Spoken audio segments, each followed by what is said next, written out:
Welcome, folks. Fred Gleek here again with Bill DeWeese. Bill, how are you and how was your week? I'm good, Fred. Thank you. It was good. Our total revenue this week, $5,430. Good. So it was good. It was good. Brought it back up. Yeah. So let's see here. You ready to hit the I am. my projects for the week? Yeah. Tell me about Monday. I had a big Monday. I started off with promos for New Mexico PBS. I had another client and this is always interesting. I mentioned last week that a client, I'd recently stopped working with a client because their rates just weren't competitive enough. And so one of their clients that was using me through them contacted me directly. I had another place contact me from another client that I recently quit using. So I'm in the process of negotiating rates with them right now too. So that started on Monday. And let's just to give people an idea of where you're starting with that. If you're telling me, as I recall, that the rate that you were getting paid was X and the client was actually paying 4X.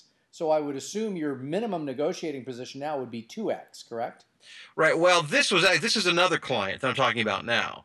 Okay. So in this case, it's not that big of a margin. It's Okay. it's tighter than it was, but there is a minimum amount I'm trying to get, and they're balking, but yet they keep the conversation going. They keep emailing me, so I think they really want to use me. Right. So we'll see. We'll see. We're only a couple bucks off on the per finished minute rate for And why don't you give e-learning. us a little bit of a heads up? What is it? They're not going to be watching this.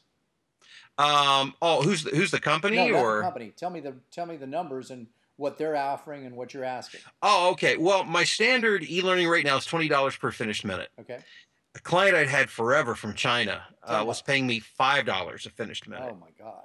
And I know, yeah. But this guy, he's so nice and he always pays like within 24 hours. And I didn't have the heart because you know how it is. There are Yep. people you like and you want to stay with them as long as you can. So I've done this for several years. And finally it's just to the point of ridiculous. I just couldn't do it anymore.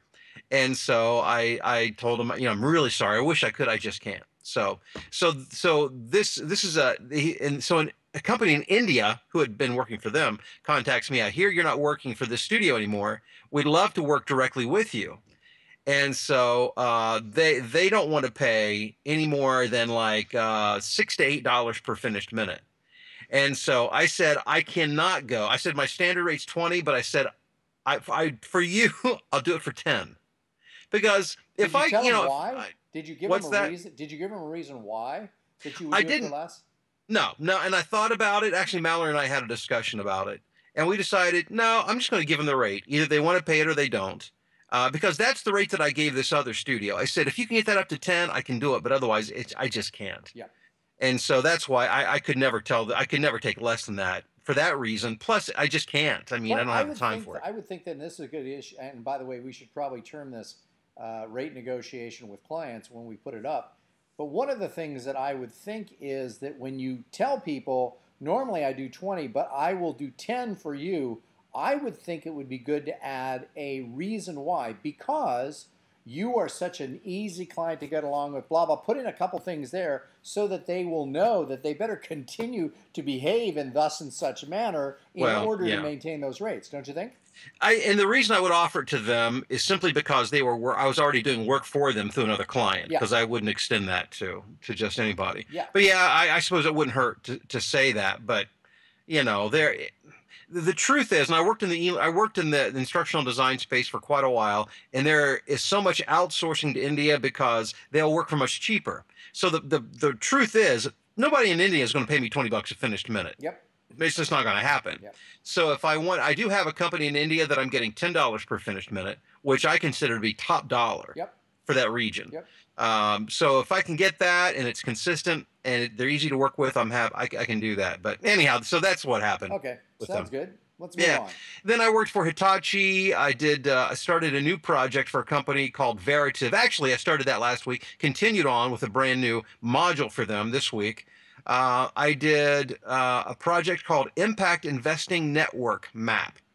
It was a referral from another talent Nice. who apparently, yeah, very nice. Who it was a job they couldn't take for one reason or another, and they suggested me. So that was very nice of Has them this to do that. particular talent ever referred you any work before? No, It's somebody I produced a demo for a number of years ago. Got it. And did you send them a donut? Not yet. Okay. I need to do something though, A right? glazed donut is good. And then I also recorded like a crowdfunding video for something called Thin Ice Weight Loss Vest. Okay. That is, you put on this under your clothing vest that has like ice water in it, and it causes your body to work harder to metabolize because it's cold. Wow. Sounds miserable to me, but it does. And sounds. I made it sound like the best thing ever. Sounds like a couple of gallon-size Ziplocs with a bunch of ice in them might be just as good. It might be a little lumpier, but it's the same idea. Tuesday, I only had a couple of jobs. I did a job for Husqvarna, but for their European side of their industry, Yep. and they pronounce it Husqvarna. Husqvarna. Yeah, Husqvarna. It's Dutch or Danish or something. Yeah. And then I did some tech narration for a company called, or a product or platform called Sarah. Are you tempted when talking with those guys to sound like the Swedish chef? No, Swedish meatball guy. No. I refrain because I figured they wouldn't find that nearly as entertaining as I would. I don't think so. Because I'm sure they would have a few things they could throw my way as well. Right, I'm sure. So then, now with these guys, I'm thinking Husqvarna in terms of their motorcycles. This is a different division, I take it. This is like power tools, Okay. chainsaws, and all that kind of stuff. And then Wednesday, I did some AutoCAD training, some more work on that Sarah project I mentioned. I recorded a commercial for Tufts Healthcare. Okay. And then learning for marketing content management program. It's kind of like a training narration. I did that. And then I did a little explainer video for the social media measurement platform called Earshot. Okay. So did that Wednesday. Thursday, just 3 jobs. I did some Honda dealer commercials, Atlas Copco training, and then I did TV promos. Are you familiar with a TV network called Stingray Bravo? It's all classical music. Okay. And they're in Europe, and apparently they have a U.S. presence, or at least they're in some country that has an English-speaking population. They hired me to do a bunch of promos for them, for their programming. Is that because you're related? Tonight at 9. You have a distant relation to Beethoven? No, not that I'm aware of. Of course, I haven't had my DNA or ancestry checked yet, so maybe I am. Me, I'm looking at it seriously. One of the things about this session was I had to record I had to sync it to the video. Okay. Yeah. So that was kind of fun. So I actually watched the video while I recorded. Yeah, and did you put that up in the members area of Deweese members? I did record an audio sync project. It wasn't that one, but it was another one similar that I did upload to them. And by the way, those of you who are watching this on a free network, DeWeeseMembers.com, available at a very reasonable price per month, and you get special bonus features like this one. Oh yes, and as a matter of fact, I just uploaded I put a video up there last night talking about audio sync video. I just uploaded a video to their Facebook group before our discussion where I did a recording session where I just simply had to edit in a line to change a TV commercial. Yeah. And so I recorded and showed them how to make sure that you can match tempo and tone and all of that and do it in a matter of seconds. And again, for our YouTube and podcast listeners, where can they find information about Deweese members? DeWeeseMembers.com. Wow. Simply enough. Opportune. yeah, DeWeeseMembers.com. Okay. And then today I did some more CAD training. I did a handful of on-hold scripts for different companies. And then I did another commercial for the Honda dealers, the Twin Cities Honda dealers. It sounds like a number of these days you didn't have a full day. What were you doing? Were you doing some auditioning? What were you doing in that downtime?